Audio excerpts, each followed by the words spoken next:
In primetime news this evening, Jamaicans making use of tax-free allowance increase, but are there any downsides?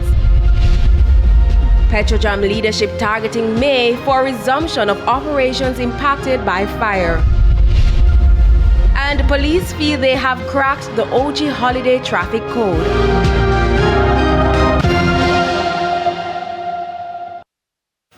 Good evening and welcome to Primetime News. We're on air and online at onespotmedia.com. I'm Giovanni Dennis. A special welcome if you're watching on TVJ International in the Cayman Islands. And I'm Janella Precious with a preview of what's to come in business news. Here's Andrea Chisholm.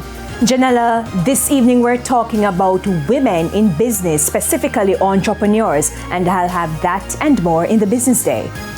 And Spencer Darlington is also here to give us a preview of what's to come in sports. Spencer. Thank you very much, Giovanni. A national athlete has been suspended for 2 years for an anti-doping violation. She told us why she has been suspended. We'll have the details on that and more in Primetime Sports later. And Romain is also standing by with a preview of what's to come in the weather report and forecast. Romain?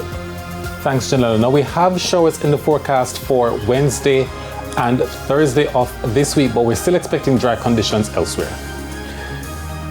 And there is also sports commentary and E-Prime in this newscast. But before the break, our feedback question. And this evening we're asking how has your online shopping habits changed given the increase in the duty-free threshold from $50 US, that is, to $100 US.